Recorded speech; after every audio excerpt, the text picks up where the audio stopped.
I'm Kim. And I'm Jamie. And this here is the wildest vlog in the wilderness.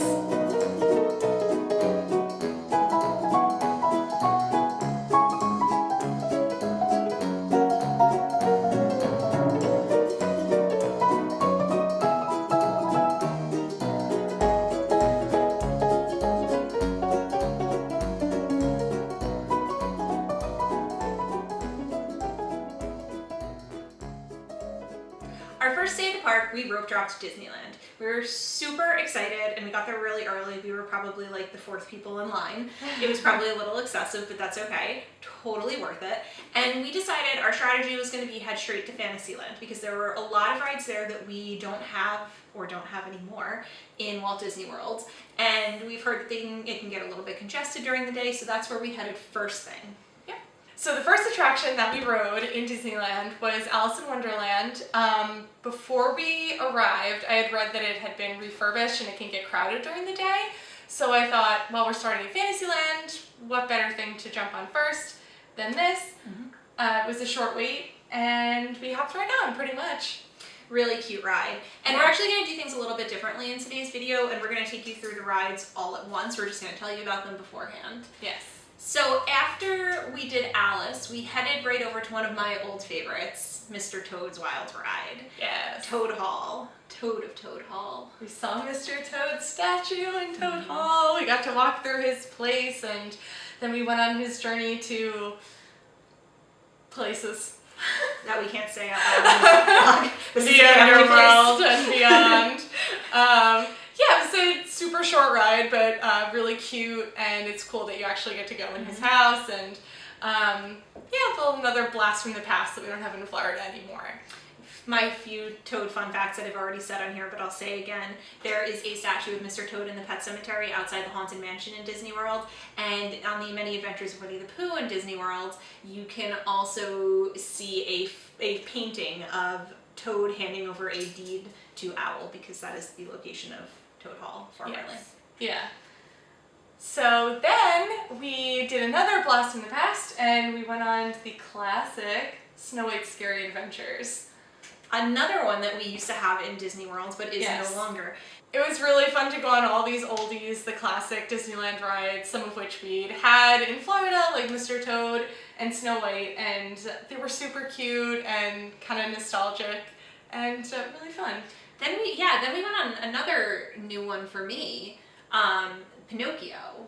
Yes, yeah, Pinocchio was good. Yeah, it was good though. Yeah, it was a little scary if you were a little kid. Yeah, it's a very dark ride. Actually, kind of all of the old ones are a little bit macabre, in a weird way. But yeah, they were all like they were super cute. It was a fun way to start the day because Disneyland is the original park and it's got so much history and so much nostalgia, and it's really cool being in like Walt's original park.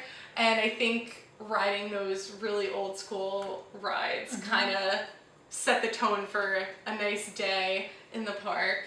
The other benefit is that everything is right there. It's so compact, as we've said before, but it is nice when you're walking around Fantasyland, you can just go bam, bam, bam, bam. I mean, so many rides so fast, it's great. Not nearly as spread out, so. So why don't we show you some of the footage we got?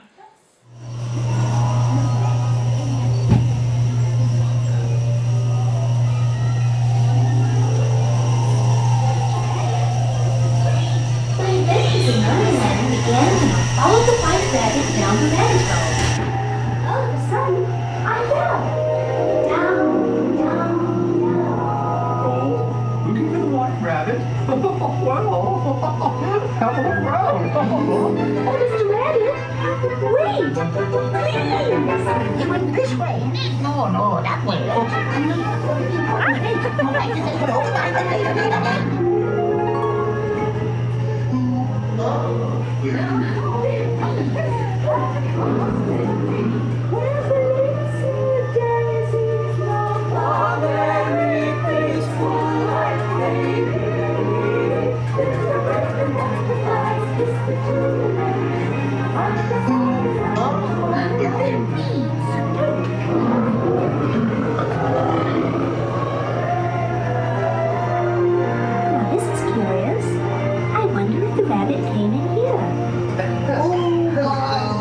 Something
take care of Snow White.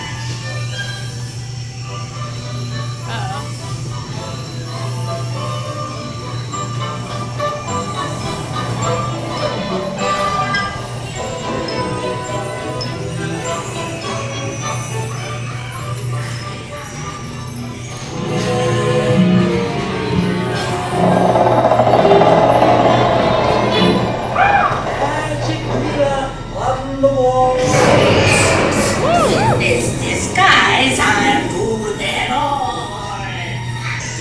Taste the apple.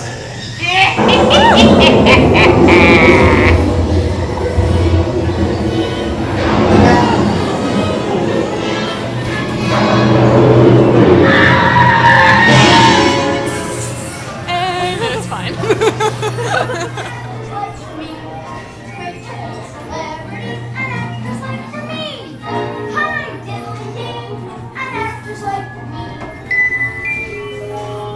Figaro, Cleo, Pinocchio's home.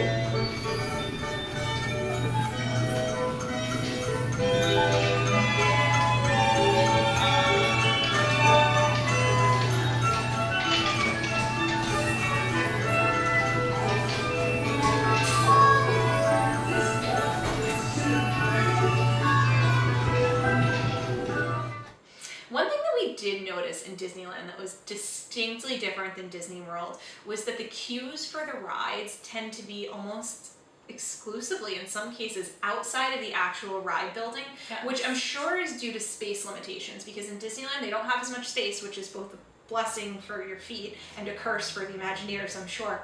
So we didn't realize that at first, and we would see these queues that were backing up outside the Yes. building, and we're thinking Disney World, where Peter Pan goes on for ages and ages and ages inside, and we're like, oh my goodness, is it really this crowded this fast?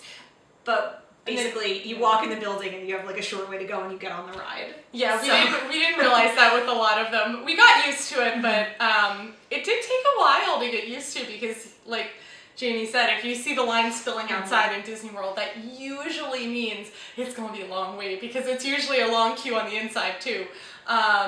But with a lot of these rides, 90% of the queue is outside, and as soon as you get in, you pretty much load right there onto the vehicles. So it was quite different in that regard. We weren't expecting it. We were like a little spooked in the morning, and then once we realized the deal, it was all good. But yeah. So next week we are going to start off with a Disneyland classic that I was so thrilled to finally ride for the first time in my life, the Matterhorn. The Matterhorn. It also had some fun surprises that we'll talk about next week. Yes. Surprises for me anyway. And many, many, many more attractions. Got a lot coming your way. Yes. But until then, Bye. bye.